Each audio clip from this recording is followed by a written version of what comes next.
Hello guys, magandang araw ulit sa inyo. Nakita naman ulit tayo. Ang gagawin naman natin ngayon ay itong kaset na ito, radyo. Ang problema niya, ayaw gumana yung battery. Kaya pag ginagamit mo, lagi nakasaksak. Hindi mo magamit pag hindi nakasaksak. May battery siya sa loob. Natanggal ko na ang battery nito. Ito yung battery niya. Ito siya. Bukol na siya. Oh. Ayan. May sira na. So hindi na siya nag-charge. Hindi na lang kakarga. And pinalitan na wala tayong makitang ganitong battery. Pinalitan na lang natin ng ganito. Lithium battery. Ayan. Rechargeable din siya. So guys, panoorin nyo kung paano ko siya ginawa. Start natin.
Nasa 6 volts na siya, okay na siya.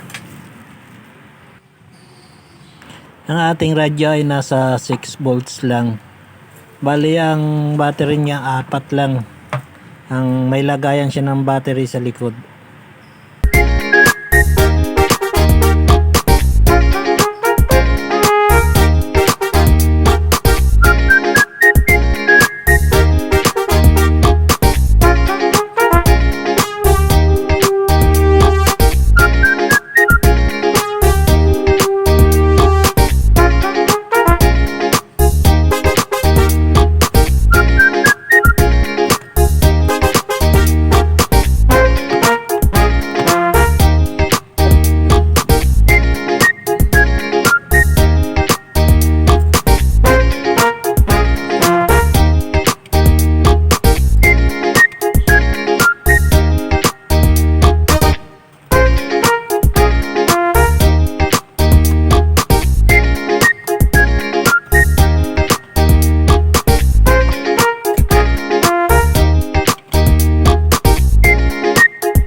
Thank you guys sa inyong panonood na aking video. Hindi natin pinatagal ang tugtog at baka ma-copyright tayo.